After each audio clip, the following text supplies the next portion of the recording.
everyone, this is still Queen Mada Johnson, and today I'll be sharing a simple recipe on how to create intriguing write-ups for your readers. First of all, get a new point. To be better in your writing, be a better version of yourself. Learn new words, read other people's works, be word-filled, be inspired, open your mindset to your character's abilities, disabilities. Be real with everything you're writing. So, be new.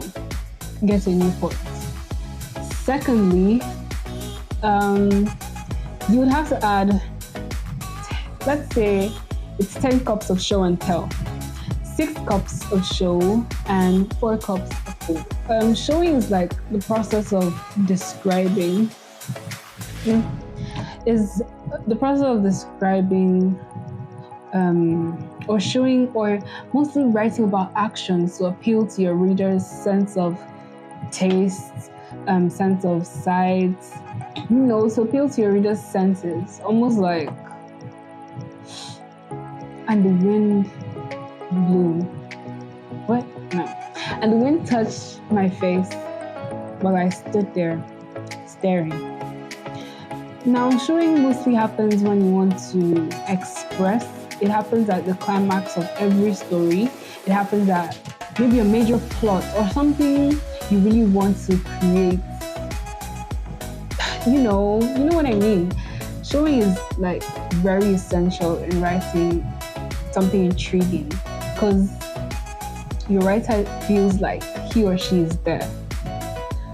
So that's like 6 cups of showing, meaning your showing in your story should always be there to make it, more interesting. And then we have the 4 cups of tell.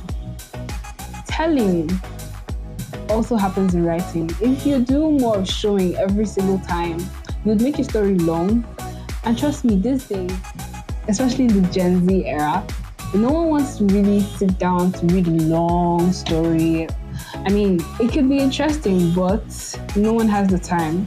Everyone is now on time management. So you'd like to keep it simple and short and summarize, especially at the end of an event or a chapter, and we sat there to the end of the class. You won't want to show at that moment, and we sat and our butts were fixed to the chair and we listened to what the teacher said. All of that. Telling is a simple summarizing method. It's like the end to something you want your reader to know at the back of their mind. Like it's 3:30. That's telling. So remember, 6 cups of showing, 4 cups of telling. Don't go beyond that measurement. And the third thing, teaspoon of attention grabbing.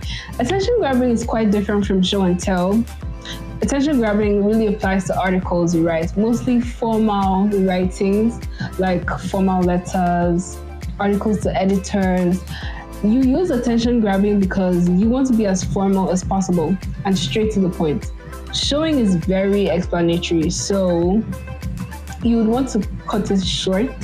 So attention grabbing always happens at the beginning and the end of your article or formal writing. Attention grabbing is what is the most convincing part of whatever you're writing. Imagine you writing to a government official or someone you really need help from. It's important to grab their attention as to why they need to actually get involved in something you're asking them to do. So attention grabbing should be like the light. I hate the light. Be it the lamplight, the street light. I especially hate the spotlight. Now, from the small I've said, you might think it's you might not know exactly, but I'm actually going to enter into the topic that says stage fright. Of course, I'll have it as an introduction, as you know, title underlined in bold text, but my introduction was quite, grabby. So that's what you want to include when you're writing your article or your formal writings. Yeah, you get that. And remember, it's 1 teaspoon. You have to keep it as simple as possible, but striking. Simple but striking. Okay, so my fourth and last cooking recipe. Remember, this is like the very simplified version. And my fourth and last ingredient in this inspiring recipe is cook with love, cook with passion, cook willingly. You can't really enter the kitchen and start throwing a tantrum. You can't cook if you don't want anyone to eat. You can't cook if you don't want to eat yourself. You understand where I'm going, right? So don't write if you're feeling forced. Just write willingly. Write flowing with interest. Just write freely. Write freely and cook willingly. It's a sweet recipe, and you should try as much as possible to play with flavors. But as much as you're playing with flavors, don't add too much salt. Writing is an art that takes time, that needs patience. Sometimes you can't even replicate your art. And so you need patience, you need time, just like me. I published a book like a year ago, and trust me, I didn't read it. I didn't really take time to. And right now, I wish I'm like, okay, let no one ask for this book, let no one see this book. But my second book now, like since that time till now, I've been on my second book, and sometimes I sit on my bed, I'm like, okay, you're still here, okay. And the progress is always there. To be very honest, cooking takes time, writing takes time. So don't push yourself so much if a whole book is not out. Like a whole book. Appreciate yourself at least for the ones you've done. I mean, the few paragraphs you've done is something someone else might have struggled with. So take your time. You could always do research, play with your cooking.